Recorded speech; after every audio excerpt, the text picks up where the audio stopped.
boa noite, tudo bem? Primeiro de tudo, eu queria muito agradecer duas pessoas, o João e a Mires, por me convidarem para poder participar hoje aqui e conseguir contar um pouquinho a respeito de IoT. Eu vou sair aqui da frente, porque fica mais fácil aqui, talvez ficar um pouco mais no canto para vocês. Peço perdão pelo trocadilho infame de IoT, tá? E aí, olhando para esse trocadilho infame, eu falei, talvez isso faça um pouco de sentido com a ideia de construir uma alfabetização a respeito do tema. Então, bem, eu vou começar falando aqui. A ideia basicamente é o seguinte, acho que a gente, por mais que esteja aqui nesse formato de eu estou aqui em cima do palco e o pessoal está aí, acho que pintando uma dúvida, acho que o legal é a gente conseguir fazer alguma troca, porque muita coisa que vai estar na cabeça de vocês aí não necessariamente foi previsto aqui para poder ser apresentado. Mas a ideia vai ser basicamente o seguinte, eu quero passar um pouco assim do conceito e da teoria do que está rolando, aí na sequência eu quero contextualizar um pouquinho com cases da indústria que está acontecendo. Imagino que aqui tenha bastante gente relacionada ao mundo de comunicação e da indústria de comunicação, então também eu vou dar alguns cases de IoT, disso. E aí depois a gente parte para um bate-papo e um pouco do porquê que essa coisa toda explodiu e por que isso está acontecendo. E aí eu tenho aqui umas traquitanas tal para todo mundo poder dar uma olhada, que acho que talvez seja a parte mais divertida da coisa. Então é o seguinte, acho que primeiro de tudo é a gente contextualizar por que isso tudo está acontecendo, né? Tecnologia é uma coisa que faz parte do cotidiano de todo mundo, né? Pode ver que, enquanto eu vou ficar conversando, muita gente aqui vai estar no WhatsApp, vai estar falando no Facebook. É uma coisa, acho que a estrutura da conversa, a estrutura da comunicação mudou por completo por conta da tecnologia. E eu acho que entender como que ela funciona talvez seja a grande mudança da nossa era. Eu tenho um amigo meu que fala uma coisa que eu acho brilhante, que ele fala que a gente vive a renascença. Eu acredito de verdade nisso. Eu acredito que a gente vive um momento Leonardo da Vinci. É ruim por um lado, porque haja angústia, haja Prozac para a gente saber e se colocar nesse mundo, né, do que a gente tem que fazer, para onde a gente vai. Mas, ao mesmo tempo, se a gente pudesse fazer aí uma viagem futura e olhar para trás, eu acho que a gente teria muito orgulho de saber que a gente estava no meio desse período. Pelo menos eu adoraria ter vivido a época do Leonardo da Vinci. Mas, beleza, o que é, de fato, o tal do IoT, da internet das coisas? Basicamente, a IoT e toda essa revolução aconteceu porque hoje a gente tem sensor e CPU em tudo quanto é lugar. Então, em tese, a gente tudo está sendo monitorado, né? A ideia, basicamente, do que está rolando é como é que você faz esse fluxo do digital para o físico e do físico para o digital. A gente começou aí com as plataformas, com o computador, depois com o celular, e a gente entrou num momento onde, por que não ampliar tudo isso para todas as coisas que estão na nossa vida? E, basicamente, a IoT não é nada além disso. Tá? É uma coisa muito louca, né? Esses números aqui, aí é aquele papo assim, cada um dá um indicador, mas sempre está girando um pouco de torno disso. Então, assim, e é engraçado, né? Olhar, 2020, falta 2 anos, 2020 era um negócio tão distante, e ver que a gente vai ter mais de 50 bilhões de coisas conectadas é uma coisa assustadora. Eu gosto muito de ver esse tipo de coisa, e eu tive a oportunidade de ter aula com a Mires, e eu lembro de quando a gente assistia às aulas, isso deve ter sido em 2008, que era uma coisa ainda de falar assim, os smartphones vão mudar o mundo. E as pessoas falavam, vai nada. E isso é muito louco, porque... E o que vai acontecer com a IoT é intuitivamente a mesma coisa. De novo, a gente vai ter esse processo, a gente vai refazer esse processo como um todo. E, né, é um mercadinho de 2 trilhões agora já. Então, tem oportunidade para caramba, isso é um negócio que está crescendo bastante. Isso aqui é uma coisa engraçada, né? Tipo, a gente talvez não se dê muito conta, mas agora, nesse exato momento, todo mundo tem 3 sensores no bolso. Talvez 4, talvez mais. Porque todo celular de todo mundo aqui tem um giroscópio, que é um negócio que consegue ver em que ângulo que está. Tem um acelerômetro que sabe qual é a velocidade que você está andando. E aí, isso triangulado com outras tecnologias, tem empresa aí que sabe mais de vocês do que vocês mesmos. Então, acho que isso é uma coisa muito interessante, a gente não se dá conta disso, de que, na verdade, você fala, pô, o IoT vai rolar? Não, ele já está rolando de forma bruta já faz uns 20 anos. Então, cadê aqui? Opa, desculpa. Acho que eu vou ficar aqui. Aqui, isso. E aí, quando a gente fala de IoT, eu acho que mais do que qualquer outra coisa, a gente está falando de oportunidade, indiscutivelmente, né? Acho que não é sobre tecnologia, mas sim construir soluções para as coisas que fazem parte de problemas do nosso dia a dia. E acho que um mundo onde agora tão orientado às pessoas, sanar os problemas que são recorrentes da nossa vida, talvez seja a coisa mais importante que a gente tem.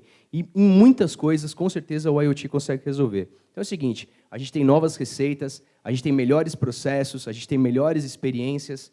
Então, assim, acho que tem uma coisa engraçada que não é necessariamente aonde eu coloco o IoT, é onde eu não coloco o IoT. Porque não faz sentido ele não entrar em tudo.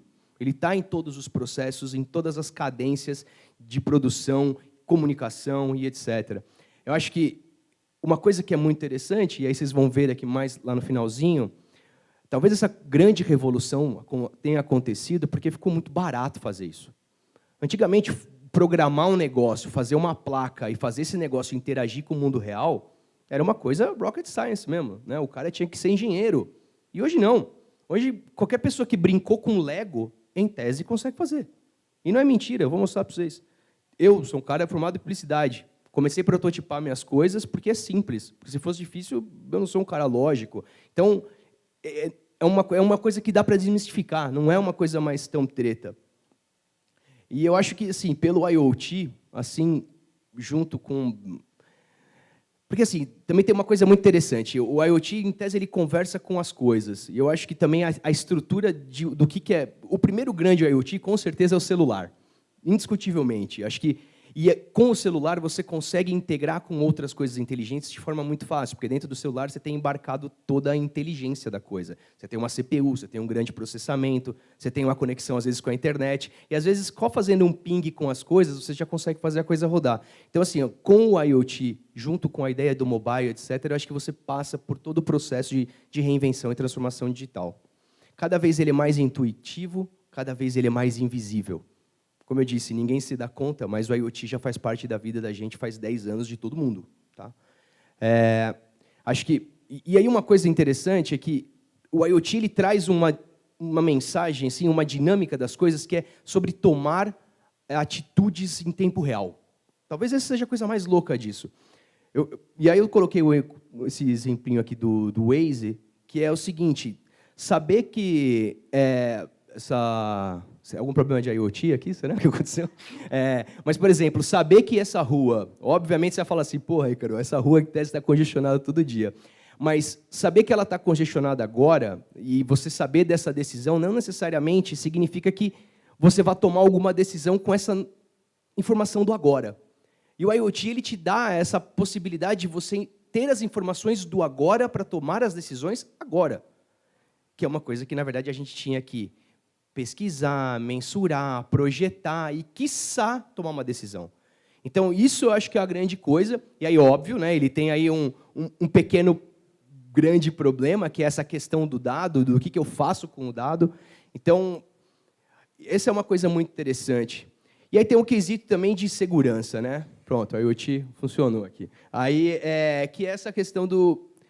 O quão seguro essas coisas? Hoje a gente está numa grande discussão e existe uma convenção internacional sobre como construir protocolos para dar segurança para essas coisas. Sei que às vezes é um papo meio babaca, né? Mas esse é o seu Java do Itaú que nunca instala, entendeu? Você precisa de uma convenção para que isso seja de fato seguro. Na hora que o seu carro estiver conectado, um hacker não pode entrar no seu carro e frear quando você estiver dirigindo a 100 por hora na estrada. Então, existe hoje uma grande discussão acerca disso também. Então, estamos num momento onde as coisas estão se consolidando, de forma engenheiristicamente falando, o que parece ser um baita de um momento também para conseguir aportar mais capital e vontade e esforço em cima desses tipos de projetos.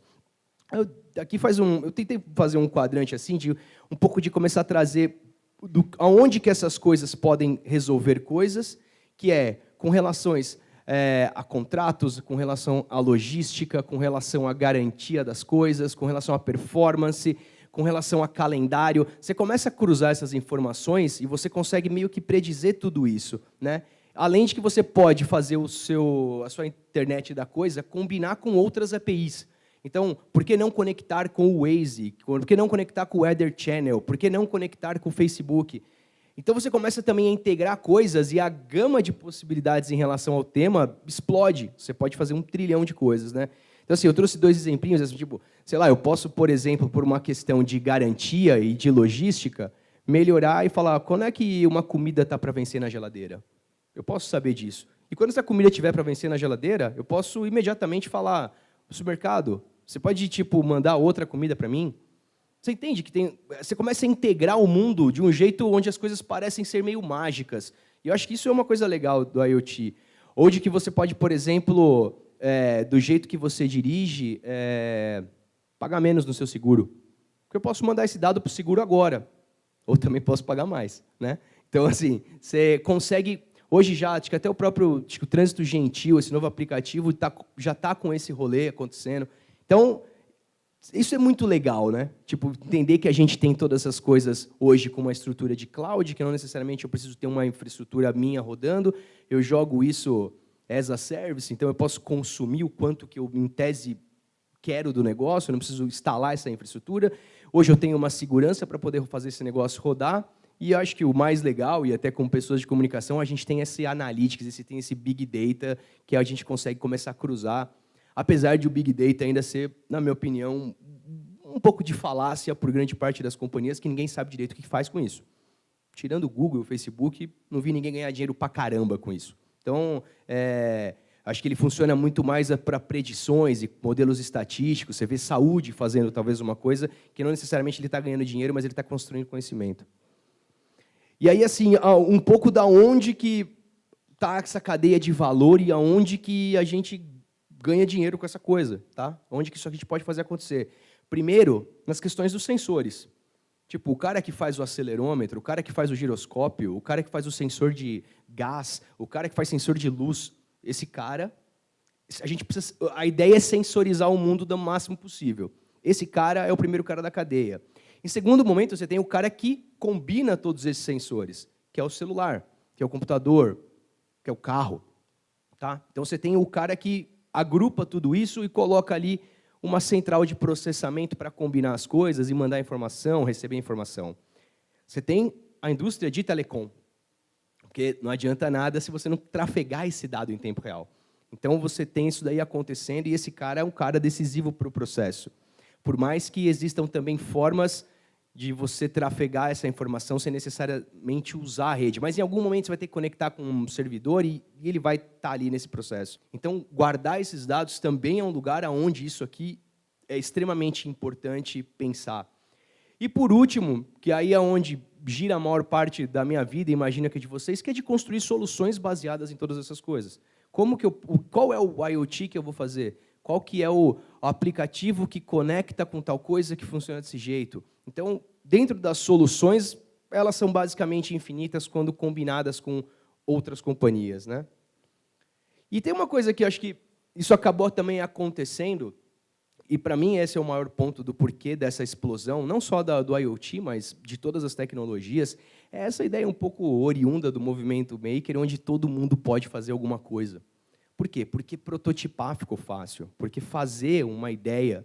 Porque eu costumo dizer isso, eu acho que é uma coisa mais importante. E ter a ideia é meio dane-se. A ideia não vale nada. O difícil é você colocá-la de pé. E hoje, com essas plataformas que garantem que você consiga prototipar as coisas, isso de fato se transformou numa coisa importante. Porque na hora que você vai com um protótipo para apresentar para alguém, tanto para poder fazer uma captação com a sua startup, ou que você vai fazer uma apresentação para um cliente, seja no mercado de comunicação, seja você um cara de engenharia com a indústria, quando você leva o protótipo, é imbatível. Não tem PPT perto disso. Então, eu acho que esse é o grande momento, é o momento mágico, é quando você consegue ver a coisa funcionando. E isso ficou fácil e todo mundo consegue, hoje, fazer esse tipo de coisa. Vou passar aqui alguns cases da indústria. Aqui eu vou só falar e depois eu vou mostrar 2 videozinhos aqui que são mais relacionados, também foram projetos que eu estava envolvido, acho que é mais legal. Mas, por exemplo, hoje a gente tem na indústria, por exemplo, na BMW, não é necessariamente esse carro, é um outro carro, que é um carro que tem 420 sensores, e aí eu fico pensando um pouco sobre o que 420 sensores ao mesmo tempo podem fazer. Então, primeiro, esse cara pode ele ser o cara que mune a indústria de seguro com o comportamento do carro. Porque eu vou colocar um chupa-cabra lá no meu carro para isso? Não. A indústria automobilística ela tem essa estrutura para ela mesma fazer isso. E é muito louco, né? Porque ela pode ganhar dinheiro vendendo esse dado. Isso é uma coisa interessante. Eu acho que você, tipo, por exemplo, analisar o seu comportamento enquanto você dirige. É engraçado, eu fico pensando uma coisa um pouco de que é meio que acabou a etiquetinha, tipo, troque seu óleo daqui com 5.000 quilômetros. Porque não importa isso. Não é com 5.000 quilômetros necessariamente. Não é um processo estatístico pelo qual sempre funcionou a indústria. Eu posso, de fato, do jeito que você dirige, saber quando o seu carro tem que trocar o óleo. E qual é o lugar que você pode fazer essa troca de óleo com um preço mais barato. Então, assim, percebe a quantidade de interconexão que consegue ter com relação a esse tipo de assunto? Acho que, tipo, você... Hoje, por exemplo, por que eu preciso entrar no Waze para poder comunicar que está chovendo e está o trânsito devagar? Espera, tem um sensor do para-brisa desse carro. Eu posso automaticamente me conectar com uma API de chuva e conseguir prever que naquele lugar vai ou não ter trânsito. Eu começo a costurar as coisas de um jeito não da probabilidade, mas do real. É a estatística entrando um outro momento da matemática, onde eu consigo, de fato, ver a coisa acontecer. Eu tenho esse número, né? Acho que... E tem uma coisa que é o seguinte, nada disso acontece sem uma cooperação entre empresas. Eu acho que cada vez mais, né, as grandes soluções são a interconexão delas. A transformação digital, a reinvenção digital é justamente a junção de todos esses ecossistemas. Então, a cooperação entre todas elas faz com que a coisa seja mais fácil. Por que eu preciso pegar o meu aplicativo do banco, sendo que eu poderia estar dentro do meu carro e falar, transfere dinheiro para o João, ou melhor, João, transfere dinheiro para mim. Né? E aí, assim, eu não preciso necessariamente entrar num aplicativo, eu posso conectar esse aplicativo dentro do carro e tentar fazer isso de um jeito diferente. Então, assim, é legal porque está tudo mudando o tempo todo e as possibilidades continuam infinitas. Acho que a gente não parou no negócio, né? Por exemplo, isso aqui é um negócio que acho que fala muito sobre o que é essa coisa da revolução industrial, que é um carro feito em impressora 3D, funciona elétrico, tem tecnologia, inteligência artificial, você entra no carro e fala, me leva até o lugar, e assim, já está rodando, tá? Não é uma viagem isso aqui. Então, eu não conseguiria imaginar isso aqui se não tivesse hoje todo mundo podendo fazer. E o legal é isso, é todo mundo compartilhando conhecimento e tentando fazer coisas juntos que faz as coisas acontecerem. Não é mais a gente necessariamente dependendo da indústria para poder prever uma possível demanda porque a gente possivelmente tem um comportamento. Não, você tem esse comportamento, você vai lá, resolve, se conecta com o seu grupo, vai atrás das comunidades e tenta fazer a coisa rolar. Esse é um negócio, parece bobo, mas a gente, como do Brasil, eu acho um negócio assustador. A gente pode colocar um rastreadorzinho aí na coleira de uma vaca, por exemplo, e na hora que a coisa que eu tenho 36 anos e já vi isso algumas vezes acontecer no Brasil, surto da febre aftosa. Aí o que acontece? Para de vender carne. Aí o que acontece com a economia? Né? Aí você fala, porra, mas se eu tivesse em cada boi um negócio falando aonde ele está, por que, em tese, eu deixaria de vender esse boi? E numa economia onde a gente está falando de quase 20% tem a ver com o agronegócio, cara, fazer o IoT desse jeito, de forma tão grande e ampla, a gente faz com que um país não entre em crise. Então, eu coloquei isso aqui porque eu achei interessante de que a gente tenha isso. E aí eu vou colocar 2 cases que são de publicidade. Né? Hoje eu trabalho na IBM, fazendo projetos de inovação, mas trabalhei minha vida inteira dentro de agência. Então, são 2 projetos de IoT, um que eu acredito talvez ter sido um dos primeiros, e o outro que, coincidentemente, foi acho que talvez o maior projeto de IoT dentro da publicidade. O primeiro é o Buddy Cup, que, infelizmente, eu não pude trazer, mas era um copo que... Acho que é mais legal ver o filme.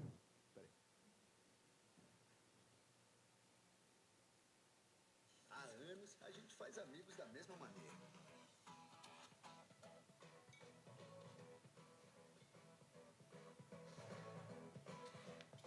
Agora, o brinde acaba de ganhar um upgrade. Budweiser apresenta Buddy Cup. Um copo integrado ao Facebook.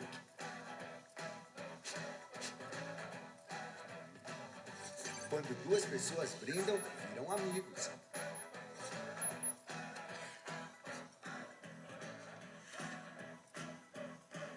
Ao entrar em um evento da Bud, cada pessoa carrega seu perfil no chip do copo. Aí é o de sempre, né? Sai por aí tomando uma Bud e fazendo novos amigos.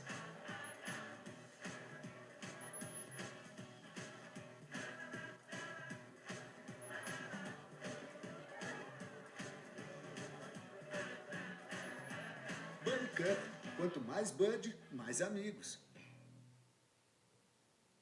Isso foi num período onde o Facebook falava um pouco melhor, você podia usar os dados dele, né? Hoje você não pode fazer mais porra nenhuma, né? Mas foi um projeto muito legal que a gente fez, num momento onde as plataformas prototipáveis eram muito mais raras. Foi uma treta danada fazer isso aqui acontecer e virar de verdade.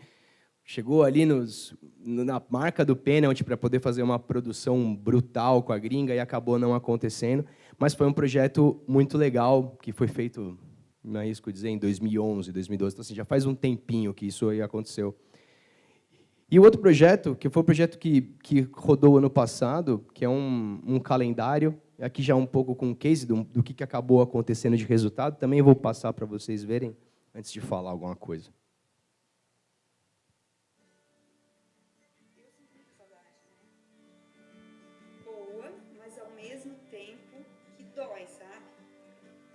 Truck drivers carry all kinds of loads. Eu nunca consigo tomar café com meu pai porque ele só fica no fim de semana comigo. But the heaviest load is the one their families carry. Ford Trucks presents Comeback Calendar. A calendar that not only gives you the dates, it also knows the truck driver's location by using a mobile app in the trucker's phone. The calendar flashes its lights and alerts the family when he's almost home. Passar fim de semana sozinho e ver teu filho crescer e não acompanhar. Às vezes ligando assim pra ele, pai, que hora tu vai chegar? Que hora o pai vai chegar hoje? Vai vir almoçar com nós? Não, né? 6,000 calendars were distributed at dealerships during maintenance checkups. Also, it became the official calendar of the brand. It was the most reminded campaign in the automotive category during that period, with 22 million impressions in earned media.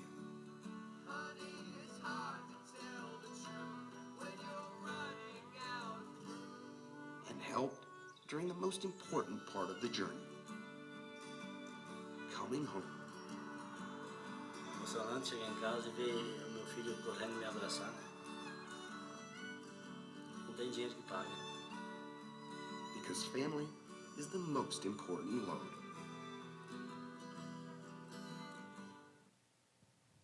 Foi um projetinho bem legal de fazer. A gente fez 6.000 calendários.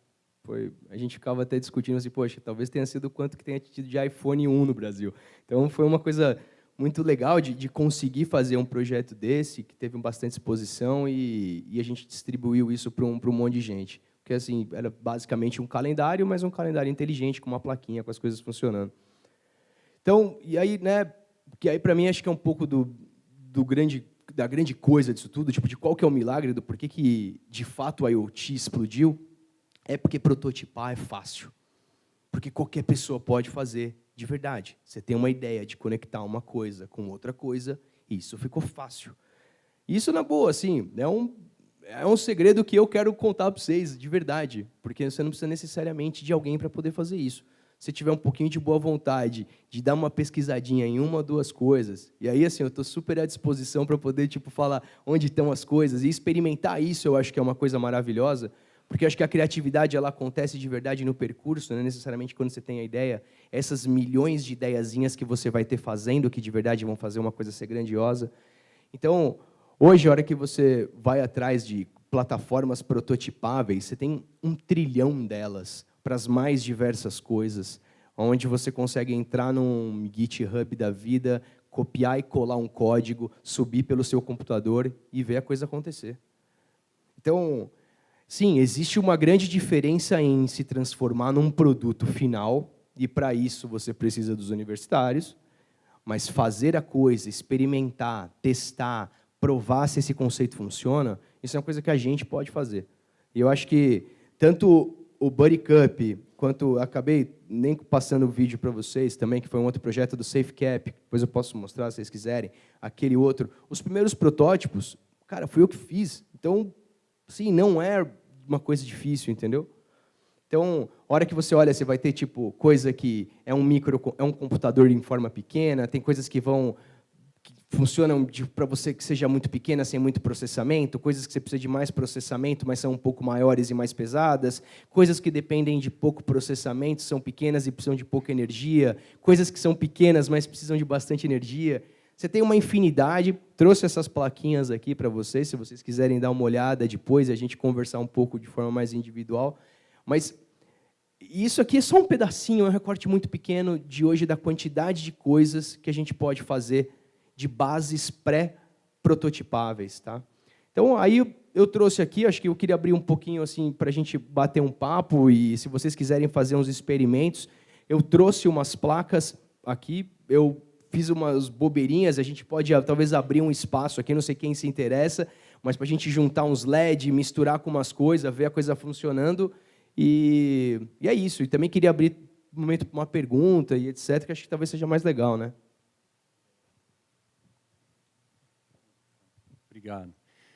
Não, eu queria só ajudar, eu acho que compartilhar faz muito parte disso. Eu vou até levantar aqui para ajudar um pouco, para aparecer no vídeo. Eu participei muito do processo do Samsung Pay e contribuindo um pouco com a sua palestra, que foi muito clara para a gente, muito fácil de perceber, eu agregaria só duas coisinhas, né? Que o device conectado ou conectável, ele tinha uma função antiga que vai ter uma nova função mais inteligente, então ele é identificável, conectável, e aí ele vai começar a ganhar novas funções. Então, a gente tem que olhar tanto para a geladeira, com o carro, para o celular, com o que ele pode fazer a mais. O celular nunca foi uma carteira, mas ele sempre quis ser, os bancos pensavam nisso. Então, a hora que começou a Samsung prototipar, chamou a Visa e a Mastercard, começaram a contribuir. Eu acho que essa é a parte mais importante entre nós. Lá atrás, quando o Serginho trouxe as primeiras plaquinhas de Bluetooth para o Brasil, junto com a com o Léo, com a Ponto Mob, cara, a gente olhava aqui e falava, nossa senhora, aqui tem 10 milhões de coisas para fazer. Mas demorou a insistência de, durante 10 anos, para alguma coisa realmente emergir com o mercado. Então, ele colocou muito bem, tomem cuidado com a falácia das coisas que são muito inovadoras, mas têm pouca função no dia a dia. O que tiver função no dia a dia realmente vai vencer. Aí eu acho que todo mundo aqui pode se dedicar um pouco mais para pesquisar e ir atrás de saber o que realmente a gente pode fazer em IoT para o nosso negócio, com os nossos parceiros. E aí a carteira digital foi uma que hoje já está na mão de todo mundo, muita gente já usa, a gente tem 20%, 30% das pessoas já estão experimentando, tanto na carteira, quanto no relógio, quanto adesivo, quanto chip, e aí vai crescendo. Então, até para contribuir muito nesse processo, não deixem de falar com os parceiros. Eu acho que a informação não está só com a gente. Eu nunca ia conseguir lançar um produto como o Samsung Pay, se não fosse coreano, obviamente, tivesse criado, mas que a Visa, a Master, os bancos não quisessem fazer parceria e abrir um pouco da caixa de Pandora de cada um. Então, eu acho que essa caixa de Pandora está se abrindo cada vez mais entre as empresas, enquanto o Facebook e o Google vai fechando para eles e a gente ficar dependendo deles. E num próximo passo, voz, né? Eu acho que é uma coisa que a gente não falou, mas tem muita participação do IoT para voz. Era a minha contribuição. Pô, bem, tá aberto. Vamos bater um papo aí. Bom, primeiro, obrigado. Me tira uma dúvida, assim, quando a gente vê tudo isso que você comentou e que a gente tem acesso, a barreira hoje para algo acontecer, eu acho que está menos na tecnologia. Nem você falou, o carro já tem o sensor, já funciona. Então, a geladeira, por que a geladeira da minha casa não vê que acabou a cerveja, já manda vir a cerveja e tal? E já, na verdade, existem, mas de uma forma menor. Então, hoje, eu não vejo nada do que a gente pode pirar de pensar com um projeto e falar, puta, ainda não dá porque não existe a tecnologia, ou mesmo que a tecnologia não é acessível em preço. Eu acho que as duas coisas já acontecem.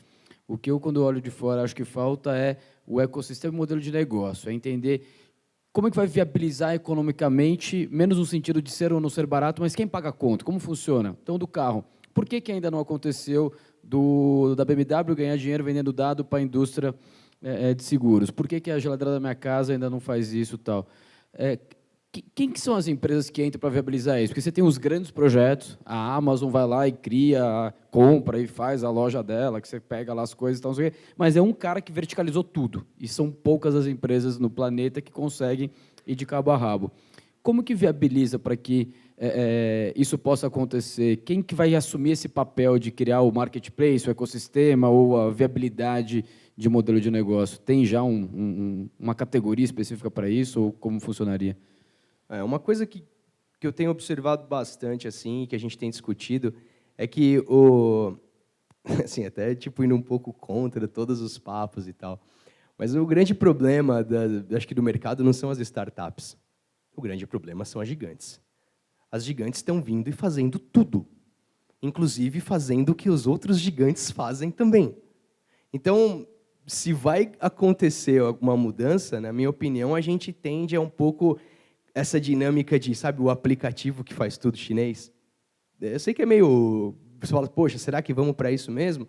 Mas me parece serem os grandes que vão construir e vão catalisar para que todas as coisas tentem convergir para um lugar só e você tenha um canal para as coisas. Esse parece, sim, mais do que... Porque a hora que a startup vai lá e desponta, o grande gigante vai lá e adquire. É simples desse jeito. Então, não sei se fica tão claro assim, mas eu vejo que o grande ponto está nas gigantes. Elas vão fazer tudo e me parece ser o caminho que está acontecendo. A hora que você olha para a Amazon, a hora que você olha para as chinesas, a hora que você olha para o Google, esses caras me parece que vão tomar todo o processo para eles e eles direcionam a economia futuramente. Mas tomando para eles ou criando um marketplace? Porque assim, acho que ontem e hoje também está tendo um evento de Smart Cities, e eu fui lá. É impressionante que tem coisa legal, um monte de coisa legal. Tudo que você pode imaginar já existe, já tem uma startupzinha lá fazendo aplicativo. O buraco, não sei o quê, conecta, dá para avisar tudo e tal. Mas você olha para o cara, e aí? Não, estou ali, um piloto em Sapopemba, não sei o quê. Então, assim, não consegue. E você vê até na frustração dele de, puta, como que eu traciono? Como que eu faço isso realmente ganhar corpo e ir a mercado? E ele não sabe onde plugar, onde eu vou, né? Tem um cara com um aplicativo super legal que você, para o cidadão lá, que você fala sobre a cidade e tal, não sei o quê. E eu comecei a conversar com ele e falei, não, mas a expectativa é que as prefeituras comprem, paguem, mas aí tem a licitação e tal. O cara não sabe por onde começar. Não existe um lugar que ele espeta uma boa ideia e por ela ser boa e por estar prototipado, ela acontece. O cara a ideia está prototipado, mas ele não consegue sair da inércia, sair daquele pilotinho que ele fez em cidadezinha e ganhar corpo e velocidade. Foi exatamente como você falou, eu acho que falta o last mile, né? Prototipar é fácil, o campo das ideias não vale nada, mas a gente consegue botar isso num mínimo POC, né? Um produto para mostrar para o mercado. Como é que traciona e gira uma engrenagem a partir disso? Todo mundo tem que se conectar aos gigantes, e aí eles escolhem o mercado que vai ser explorado, né? Porque, de algum jeito, a hora que você vai tracionar, você vai em alguma coisa que seja ou gigante da estrutura que vai fazer isso rodar, ou vai ser um cara de gigante financeiro. Não tem muita saída, né? Você vai precisar de dinheiro ou de alguém que aposte na sua ideia. Sei lá, quando todo mundo vira assim, eu acabei não mostrando para vocês aqui, mas tem um projeto aqui de um boné que eu fiz agora para a Ford, que é um boné que não deixa o caminhoneiro dormir e tal. Posso passar o vídeo aqui depois. Mas todo mundo vira para mim e fala assim, cara, por quanto você vendeu esse boné para a Ford? E aí é muito inocente isso, né? Porque eu falo, cara, eu não vendi por nada, entendeu? Eu cedi todos os direitos para a Ford, ela vai negociar o produto. Pelo seguinte, como é que eu tracionaria isso? É simples, é impossível tracionar sozinho. O que seria eu com uma ideia legal para poder rodar? Então, beleza, eu estava dentro de uma estrutura que, de fato, toda ideia dentro da agência eu tenho que ceder ao cliente. Mas também já tive infinitas outras ideias de produzir infinitos outros produtos e que chega num determinado momento e você fala, beleza, ou eu dou 70% da companhia que eu criei para uma outra pessoa para poder tracionar, ou o negócio não acontece. Então, acho que a gente só não pode ser inocente, mas é infinitamente melhor ser dono de 30% de 1 milhão do que ser 100% de zero, né? Então, saiba que, assim, acho que o caminho é esse. Acho que se conectar às estruturas. Assim, hoje a gente vê bastante coisa, né? Sei lá, espaços como esse que abrem os diálogos, que conectam pessoas, espaços de cubo, etc. e tal, onde você tem ali esse pessoal tentando, fica observando de projetos em geral, mas eu acho que se você vai só com um PPT, você recorre a você não ser nem creditado por uma ideia. Mas quando você leva um POC, é uma outra conversa. É uma outra conversa você falar, eu já estou com isso funcionando e, na verdade, o que eu quero é tracionar para que isso aconteça em escala. Porque as pessoas, eu acho que têm é muito idealista do ponto de falar, poxa, eu tenho uma ideia e eu quero que essa ideia aconteça. Alguém vai colocar dinheiro nessa ideia, essa ideia é muito boa. E isso é muito triste, porque no final do dia isso nunca acontece, né? Sei lá, se a ideia for tipo a ideia para revolucionar a humanidade, o cara ainda vai falar, beleza, eu te dou 20 mil reais e fico com 95% da sua empresa. É muito a história do McDonald's, sabe? Tipo, é uma coisa... o mercado, ele é esses dias eu recebi um videozinho que é maravilhoso, assim, de 2 caras lutando, e aí um fica fazendo todo um processo circense ali, tipo, e aí fala branding, coaching, e nossa, eu fiz um business plan, e parará, e aí o outro cara que é o lutador, ele não faz nada, a hora que ele entra no ringue, ele dá um murro e mata todo esse sonho, que ele chama mercado. Quando vai para o mercado, cara, é outra história, né? O mercado, ele é cruel mesmo. O mercado é o mundo selvagem, é o homem que mata homem. Então, eu acho que a gente só não pode ser inocente porque é muito ruim colocar nossas expectativas e ter que lidar depois com essas frustrações só. É tipo falar, beleza, eu vou colocar uma ideia para rodar, eu vou levantar um protótipo e eu vou tentar encontrar um parceiro, seja um cara... E aí eu acho que também existem alguns steps, né, de se conectar, sei lá, se eu tivesse uma ideia bacana agora aqui de IoT, que eu tivesse que integrar com um aplicativo, que é uma coisa, sei lá, hoje eu vejo a grande parte desses IoTs funcionais para a vida das pessoas estão conectados com o celular. Eu com certeza conectaria contigo, falar, vamos junto? Você é uma porta para mim. Eu acho que e outras empresas como você também são uma porta para ideias em geral. Acho que isso porque é mais fácil, é muito mais fácil, sei lá, a gente se conhece, é muito mais fácil eu me conectar com você do que eu tentar ir bater na porta de um Itaú da vida e tentar um investimento, sabe? É mais fácil ir junto. Então, por isso que eu acho que essa questão da cooperação, de você estar em comunidade, tentar trabalhar junto, para mim, é a coisa que vai mudar. Porque se você for depender só do capital, e esses caras estão muito longe, eu acho que as coisas, pelo menos pela minha experiência, isso acaba não acontecendo. Só porque você estava falando assim, o hardware, então, é uma coisa que é banal, então, no processo do IoT, né? Pelo que eu entendi. A ideia está no fluxo da informação e, eventualmente, os dados que esse fluxo de informação ou de tecnologia vai fornecer. Então, eu queria entender qual que é o papel do blockchain dentro do IoT que você enxerga hoje em dia. Bem, acho que primeiro, falar de blockchain, acho que só dá uma contextualizada que blockchain é uma coisa meio desgraçada, assim, né? Todo mundo olha e fala, nossa, blockchain, tipo, é Bitcoin, não é Bitcoin. Acho que blockchain, basicamente, é o seguinte, quando você tem uma situação que você transaciona algo, aí não importa se é uma coisa física, se é dado, etc., você tem um contrato com a outra parte. O blockchain, basicamente, é um processo no qual você deixa já acordado todos os contratos com todo mundo que participa desse ecossistema, e aí ele não muda e você pode ficar transacionando coisa para cá e para lá, sem ficar revendo a coisa, né? Então, é uma forma muito segura de transacionar coisas. Acho que sim, a questão do blockchain para poder garantir a segurança de transação de informações, que sejam dados, no caso aqui de IoT, de fato é uma coisa brilhante. Ontem mesmo saiu um negócio no Valor Econômico de que a grande nova explosão do mundo vai ser em torno do blockchain. Eu também não tenho muita dúvida disso, não. Eu acho que tem os caras lá na IBM lá que falam que tipo, a primeira grande função de um cara de blockchain é dar palestra, né? Porque hoje em dia você só tem palestrante de blockchain. Fazer blockchain mesmo ninguém está fazendo, porque ninguém entendeu ainda o que é o blockchain. Mas, sim, eu acredito que o blockchain ele é essencial para poder construir esse ecossistema de tráfego de dado entre as partes todas pré-acordadas. Sem dúvida alguma, o blockchain é a melhor forma de fazer isso acontecer. Isso não tenho a menor dúvida. Mas eu acho que, assim, pegando um pedacinho do começo que você falou, acho que não necessariamente o IoT faz dinheiro só com a transação de dados. A transação de dados é, sim, uma coisa interessante. E eu acho que o grande interessante do Big Data é que nunca ninguém tinha ganhado dinheiro com isso, né? Mas as outras partes do processo clássico da indústria, eu acho que isso já está definido, que é, vamos fazer sensor, vamos hospedar o dado, vamos fazer device, não necessariamente você está só foco na solução. A solução, para mim, ela sim pode criar modelos de transação de dados e fazer isso dar dinheiro, mas a cadeia de valor ela é bem grande, né? Ela para trás, ela emprega muita gente, tem muita questão física também. Respondi essa pergunta? Ninguém mais? Vergonha? Se quiser, tipo, pode mandar eu pego o meu celular e mando uma mensagem aqui, eu não falo quem perguntou. Ou a gente abre aqui, e aí a gente pode bater um papo aqui mais intimista, não sei, lógico, quem quiser ir embora, tal, mas acho que tem umas coisas assim, tipo, de mostrar o quanto é fácil, porque não adianta nada fazer esse papo e não mostrar o quanto é fácil. Senão fica, tipo, papagaiada, né? Tipo, você fala, nossa.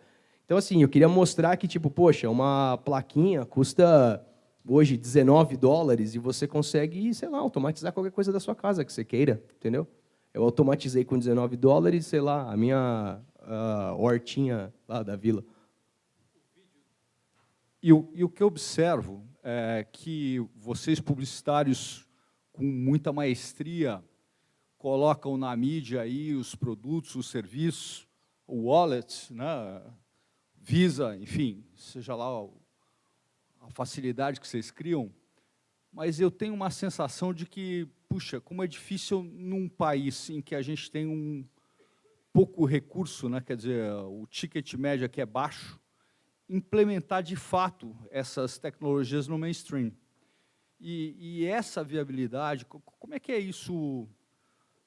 Eu trabalho com entretenimento, com projetos de massa, e tenho muita dificuldade de acesso de tecnologia, né, quando a gente fala em massa, porque é caro, né?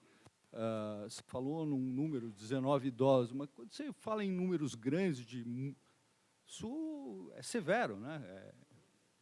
Como é que você percebe isso? Como é que você acha que isso se massifica rapidamente, se viabiliza rapidamente, né? Olhando para frente aí? Como é que você sente essa tecnologia das coisas entrando em Latinoamérica? Bem, é muito louco, porque, retomando uma coisa que um professor meu falava, que é uma coisa interessante, né? Tipo, você pode tipo, se aprofundar ao que você quiser em teorias econômicas, mas no final do dia, preço é aquilo que o consumidor está disposto a pagar, né? Eu acho, por exemplo, um deveras caro quanto custa a última versão de um telefone da Apple. E as pessoas pagam. Então, acho que... E aí eu acho que tem uma questão, do ponto de vista de comunicação, que a gente acrescenta muito valor às coisas. A Apple claramente é isso.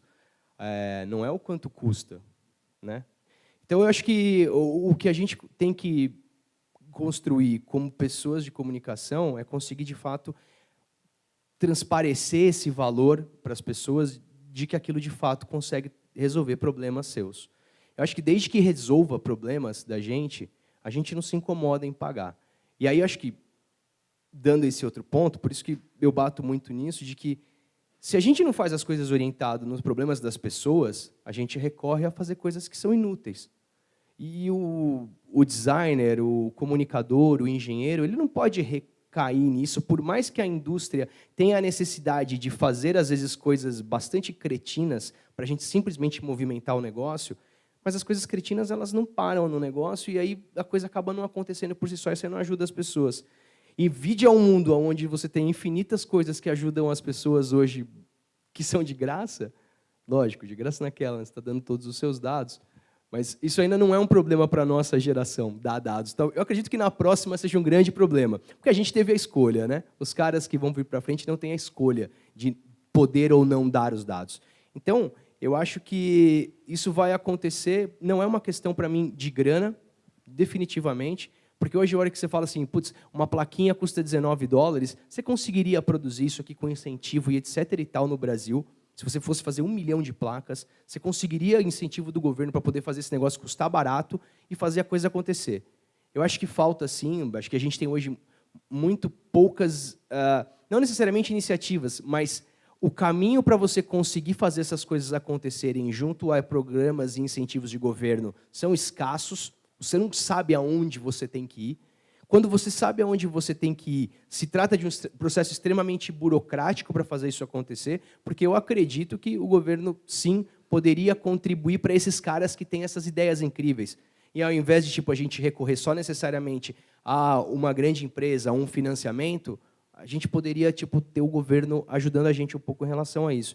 Assim, eu acredito que falta um pouco de intenção e vontade do poder público de fazer isso acontecer, porque não passa pela agenda dele, porque isso é etéreo. Inovação, no fim do dia, é risco, ninguém quer se arriscar.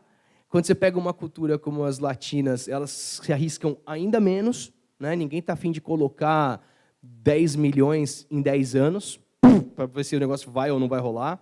Então, eu acho que tem uma série de coisas que, concatenadas, criam esse atraso, mas eu acho que, sim, no fim do dia, se você faz alguma coisa que é extremamente relevante para as pessoas e que aquilo é viável, eu acho que é possível. Até acho que eu mostro para vocês o boné, falo até de quanto custa. Ícaro, Claro. Desculpa seu nome. Max, eu acho que, e todo mundo, né? Acho que a gente não está vendo que tem um novo contrato social acontecendo.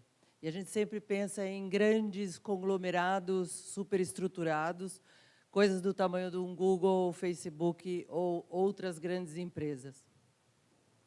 Tem um novo contrato social acontecendo, onde milhares de pessoas que estão sendo colocadas fora do mercado de trabalho estão procurando novas saídas para se recolocar.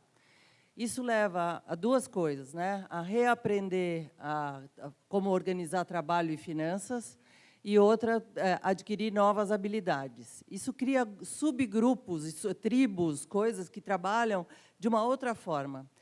Tem também acontecendo cada vez mais grupos que se reúnem para criar movimentos. Então, você tem o grupo das meninas que são programadoras, porque se elas não tiverem esse lugar, elas não vão ter esse lugar dentro do lugar de trabalho, porque normalmente são ambientes extremamente masculinos. Esses grupos trabalham pensando nesse tipo de material, coisas, resolver problemas cotidianos, resolver pequenos problemas que precisariam de soluções, que alguém iria procurar uma grande solução que escalasse em massa, e elas procuram as soluções para aquele pequeno problema, e uma vez resolvido, está resolvido o problema. Pronto, acabou.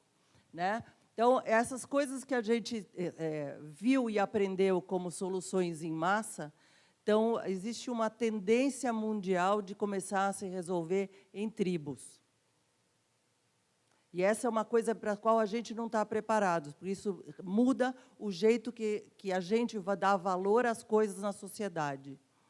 Eu trabalho para o Institute for the Future. Eu estou indo agora em outubro para a gente discutir o que a gente vai fazer com trabalho e educação para o futuro, porque vai ficar uma grande massa de pessoas que não tem resgate. E nós vamos fazer o quê com milhões de pessoas que não têm resgate? Tá? Então, essas são coisas que para a gente pensar. E esses pequenos grupos e essas associações e tudo mais, são elas que estão transformando as coisas. E é a tendência que está por debaixo dos lençóis, que a gente não vê, e são as coisas que mudam. Eu fiz um trabalho para o Institute for the Future em 2005, que era para a gente entender como as pessoas se apropriavam de devices móveis, e como isso transformava a sociedade e as pessoas transformavam o uso. E nunca vi, a gente acha que as pessoas de outras classes sociais não têm acesso à tecnologia. Lê do engano. Seja do jeito que for, tem esse acesso e eles transformam o uso. As empresas mais criativas que eu conheci, todas elas nasceram nesses lugares onde a gente menos espera.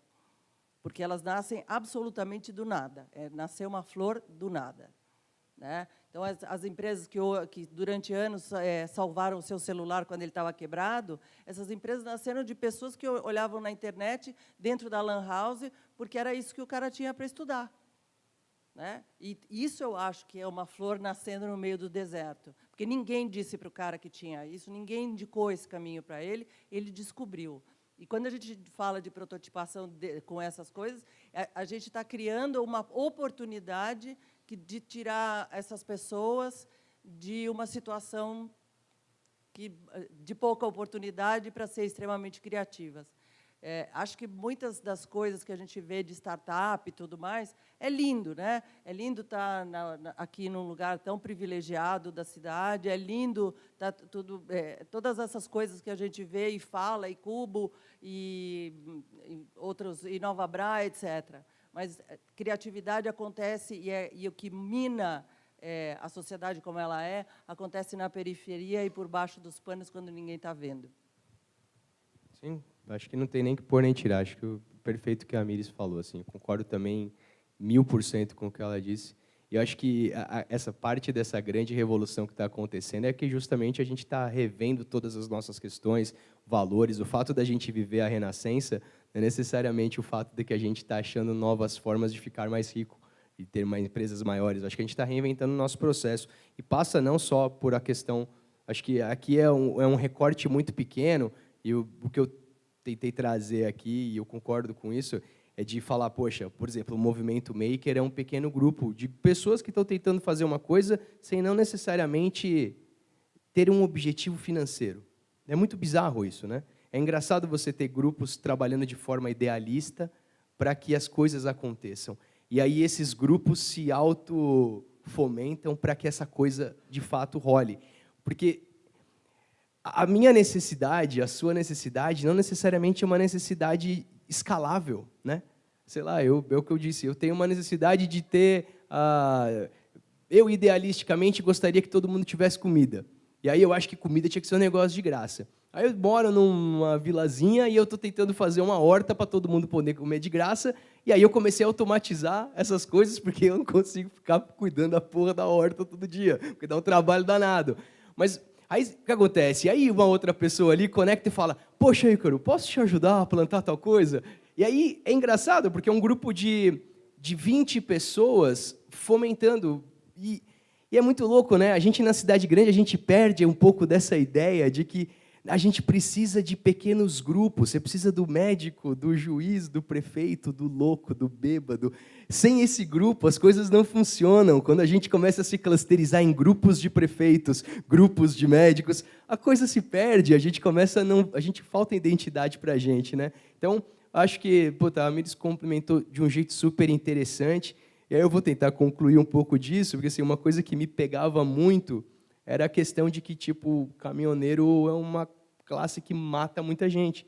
E quando essa ideia aqui, por exemplo, pintou, não foi por causa de um briefing, não foi por causa de nada, foi por falar assim, mano, como é que a gente resolve essa situação? Então, e sem papas na língua. Então, vou colocar para vocês aqui, por exemplo, um projeto que eu acho que partiu de uma ideia de cluster, não necessariamente da periferia, por mais que eu seja dela, mas assim, era muito mais de como que, através da empatia, eu podia ajudar outras pessoas, entendeu? Mas eu posso, então, tirar aqui, pelo menos enquanto eu não mostro. A gente pode... Tem um voluntário aqui para poder usar o boné? Pelo menos a gente pode fazer um talking show. Eu sempre tive vontade de fazer um talk show. Ficar conversando.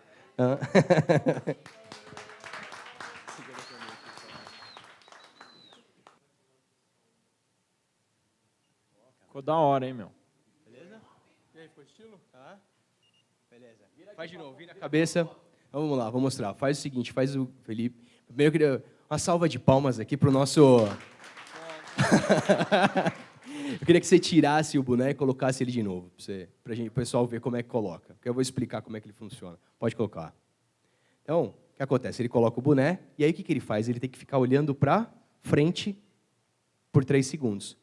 Porque toda vez que o boné ele liga, o boné não fica ligado o tempo todo. Toda vez que você coloca o boné, é a hora que ele liga. Então, a partir do momento que você deixa esses 3 segundinhos olhando para frente, é o momento que você faz essa calibragem, porque você vai dirigir nessa direção, né? Você não vai dirigir nessa direção. Então, ele calibrou aqui, ele entendeu que é o ângulo 0. E aí, o que acontece? Ele pode fazer qualquer movimentação que o negócio não necessariamente vai tocar, entendeu? Mas se ele fizer, se ele começar a dormir, dorme, ele vai avisar, entendeu? E aí qual que foi a ideia disso daqui? Foi de que a gente tinha que meio que inundar os sentidos das pessoas. Então, a ideia é fazer a luzinha acender. Quais foram as 3 coisas que você sentiu aí quando você baixou a cabeça? Ele vibra, né? Acendeu as luzes aqui, basicamente, e toca, aí faz o apito. E faz o apitinho.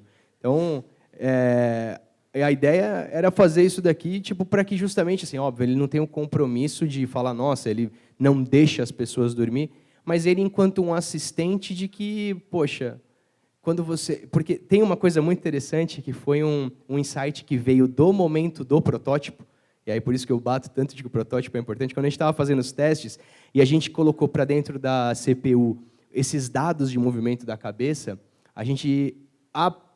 o próprio hardware trouxe para a gente que quando você boceja, você faz... É exatamente o mesmo momento de quando você começa a pender sua cabeça quando você vai dormir. Então, quando você começa a bocejar, o boné te avisa. E o bocejo é engraçado, porque ele tem um movimento. Também algumas pessoas, tem uma pessoa bocejando ali. Assim, o bocejar é uma coisa legal, né? Ele é contagiante, é viral, né? Então, você também... E as pessoas também, as pessoas que bocejam assim, né? Para baixo. Então, quando você faz esse movimento bem lentamente, ele tende a fazer isso daí.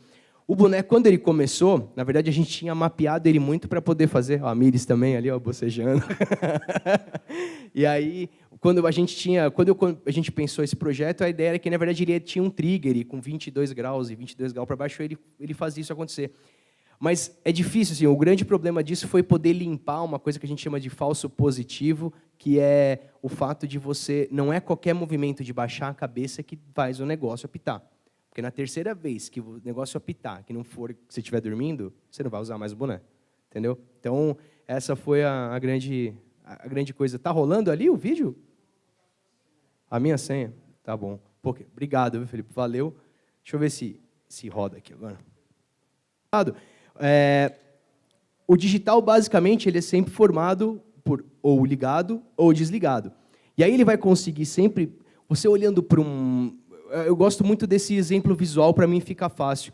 Se você olhar, por exemplo, para uma curva, o digital sempre vai ser uma escadinha acontecendo. Então, sempre ele vai fazer isso.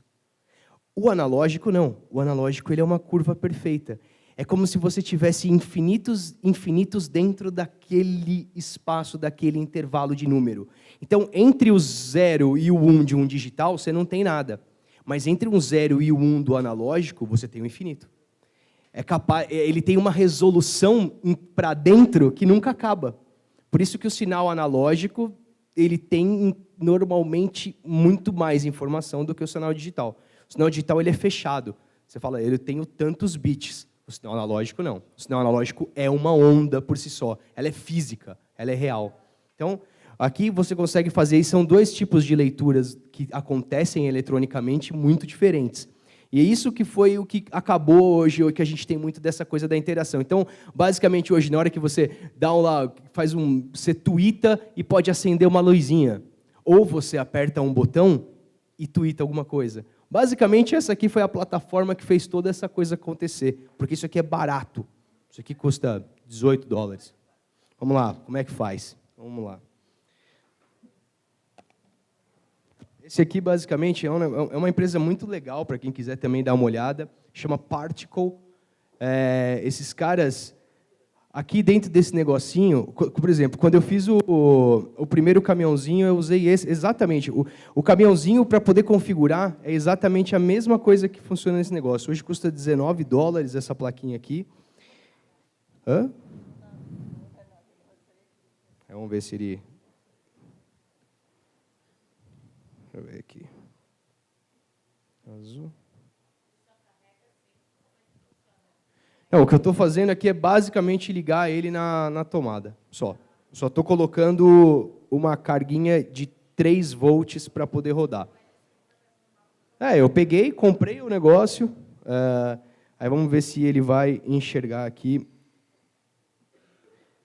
Porque como é que ele funciona? Que é do mesmo jeito que o calendário funciona. Eu baixei aqui um aplicativo, que eu já deixei até anotadinho, eu loguei em 2 coisinhos diferentes hoje. Aí deixa eu ver se aqui a gente tem internet. Deixa eu ver aqui. Tá, vou explicar o seguinte, então. Então, vamos fazer o projeto mais simples do mundo, vai? Que seria, vamos dizer que eu quero que... eu vou fazer um aplicativo, uma forma bem simples, para poder conseguir acender a luz da minha casa. Vai, acho que é uma utilidade que talvez seja interessante. Basicamente, com você comprando uma plaquinha dessa, que custa $19, você transforma isso aqui num Internet of Things a partir do momento em que você faz esse procedimento da internet. E é interessante como ele funciona. Uma vez com o meu celular, fiz lá o aplicativo que controla a luz da minha casa. Tá? Aí eu baixei aqui no meu celular o aplicativo. O que eu vou fazer é o seguinte, eu conecto, quando ele liga na eletricidade, é como se ele criasse um hotspot Wi-Fi dele, porque ele tem um negócio de Wi-Fi, que nem o roteador da sua casa. A mesma coisa que tem no roteador da sua casa, ele tem aqui miniaturizado. Então, você coloca ele na eletricidade, ele cria uma rede local. Você vai com o seu celular, e aí sabe quando você vai escolher a internet que você quer usar no seu celular? Você vai falar, eu quero entrar nessa plaquinha. Aí, quando você entra nessa plaquinha, o seu celular entendeu que essa rede local e ele já se conectou com ele. Quando ele fez isso, ele já fez isso, essa ponte funcionar, ele desabilita isso e fala, agora me conecta na Wi-Fi. Quando você faz essa ponte, o celular, ele na verdade serve só como um facilitador para falar que isso daqui, a partir de agora, está na internet. E olha que legal. Então, é muito simples, são 2 passos. Você escolhe a rede dele, você entra nele, ele configura sozinho, que nem iPhone, você volta para o negócio e fala, agora entra na rede Wi-Fi normal. Feito isso, é como se você deixou isso aqui de lado e isso aqui já está na internet. Como que seria isso? Você falou, dependendo do som, ele fazia uma cor diferente. Não, é legal, porque é exatamente, esse é um outro exemplo sobre isso, é bem legal esse exemplo. Basicamente, o que você teria que fazer? Você fez esse esquema, correto? Aí você vai plugar nisso daqui, coisas como isso aqui, por exemplo. Esse olhinho aqui. O que isso aqui faz? Isso aqui escuta, é um sonar. Isso que é legal. Olha como essas coisas que são extremamente, parecem tão distantes da gente, hoje você consegue... Esse aqui eu comprei na China por $2. Você encaixa esse negócio e ele começou a escutar. E aí, então, o que eu faria na programação? Eu falaria o seguinte, coisas que tem... eu colocaria um range para isso daí, né, um intervalo falando, quando alguma coisa acontecer entre 2 Hz e 30 Hz, que seria tipo um bu, eu quero que você faça o espectro de cores com ondas maiores. Aí você teria que colocar isso no computador, porque só com o aplicativo aqui não daria. A não ser que você seja muito ratazana, escreva o código aqui na mão e submete. Mas você poderia simplesmente pegar... Hoje, se você falar assim, Arduino, biblioteca, som, você vai pegar, copiar e colar como se fosse um Word. Só que é um Word que, ao invés de você clicar em salvar, você dá um play. Quando você dá o play, você sobe ele para dentro do hardware. Basicamente, a inteligência, assim, para você saber como isso aqui faz, se você procurar qualquer coisa sobre Arduino e fazer tutoriais de Arduino e comprar kits em lojas que vendem coisa de Arduino, você vai gastar algo entre R$80, R$60 e R$100. Você vai comprar um Arduino que vai vir com um monte de sensor, com sensor de flexibilidade, às vezes vem com tecladinho alfanumérico, que vem com sensor de luz, que vem com sensor de gás. Daí o sensor que você quer podem ser os mais diversos possíveis, porque basicamente você vai comprar um Lego para poder programar. E é um Lego funcional, de fato você consegue fazer coisas acontecer. Eu demorei aí 1 mês para poder saber como é que mexia com um motorzinho, E aí eu fiz um dispenser automático em casa para comida dos bichos, entendeu? Porque eu ficava com dó, porque eu só dou comida de manhã e no dia, no fim do dia, e eu falava, porra, os bichos tinham que comer no meio do dia. Como é que eu dou comida no meio do dia? Porque em casa tem formiga, né? Então é isso que eu estou falando, os nossos problemas são individuais, né? Você fala, como é que eu resolvo um problema individual? Aí fui olhar esses negócios, custava R$1.000. Falei, nossa, eu não vou comprar um dispenser de comida de R$1.000 para um bicho. Aí, não que eu não gosto do bicho, mas sim, eu falei, poxa, dá para fazer um pouquinho mais barato. E aí, com, poxa, umas 3 ou 4 horinhas tentando, fazendo, submetendo uma mensagem no fórum, etc. e tal, eu consegui resolver o negócio. E aí você fala, às vezes você precisa construir alguma coisa. Aí você vai, por exemplo, hoje num Fab Lab, desenha uma tosqueirinha, pega o programa pronto da internet, vai no Fab Lab, corta o negócio e faz a caixinha que você precisa para poder encaixar, porque algum dito cidadão no mundo fez isso e deixou pronto para as pessoas, entendeu? Posso te pedir para mostrar Claro. uma linha de código onde você coloca aqui para o pessoal ver? É, que não tem a internet. É, eu tentei aqui acessar a internet, mas não dá para acessar a internet. Mas é o seguinte, eu me comprometo então a fazer isso, filmar e deixar disponível para quem quiser me mandar uma mensagem, eu mostro como é que isso aqui aconteceu, que acho que pode ser uma coisa legal, assim, porque eu me sinto mal de não conseguir. Fiquei falando que é fácil, fácil, fácil, mas quando não tem internet não é tão fácil assim, né? Eu tentei fazer o tethering aqui também, não rolou, não. Mas, assim, bem, para quem não lembra, meu nome é Ícaro de Abreu. Então, quiser me adicionar no Facebook, no Instagram, no LinkedIn, qualquer fato, eu pego o nome de todo mundo, filmo isso em casa e mostro para vocês o quanto é simples fazer vou acender a luz da minha casa. Tá? Então, eu acho que... E aí, não sei, quer passar aqui e a gente acaba assim? Não sei se vocês estão cansados também. E vamos. Posso só mostrar, então, esse último videozinho aqui, fazer meu jabá? Valeu. Posso dar um play? Uma das profissões com mais acidentes no Brasil é a do caminhoneiro. E muitos desses acidentes acontecem devido a um grande perigo da estrada, o sono. Para ajudar a mudar esse cenário, Ford Caminhões apresenta Ford Safe Care. O boné que avisa quando o caminhoneiro dorme no volante. Desenvolvemos um estudo para identificar quais movimentos do caminhoneiro são relacionados à sua rotina de trabalho e quais deles representam sono. Após o mapeamento, levamos a base de dados e um software para o boné, que através de um acelerômetro e um giroscópio identifica a posição de sono e avisa o motorista com 3 alertas: som, luz e vibração. Ele vai detectar esses movimentos de cabeça, provavelmente até numa fase antes do sono, nessa fase de vigília relaxada. Ele não está dormindo, mas ele já está ali com um tônus muscular relaxado.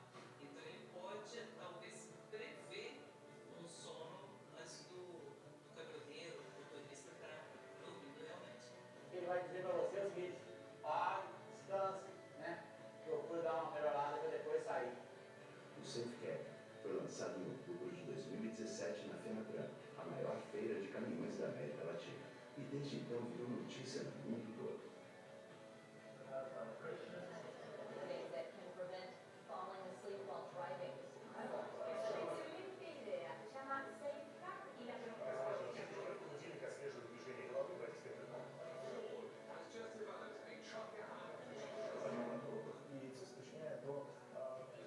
No segundo semestre de 2018, o SafeCare estará à venda online e nas principais concessionárias Ford do Brasil. Mais que um acessório, é um companheiro de longa estrada, ajudando o caminhoneiro a ir mais longe. Ford Caminhões, seu mundo não pode parar. É isso aí. Eu queria agradecer a presença de todo mundo aí, desse interesse todo em fazer as coisas, e, de fato, estou à disposição para quem quiser saber um pouquinho mais de como é que faz isso, ou de tentar fazer esse caminho primeiro aí, de conseguir prototipar e fazer as coisas. Vocês vão ver que, de fato, é bem fácil. Eu estou à disposição para dar o caminho das pedras aí do que eu descobri.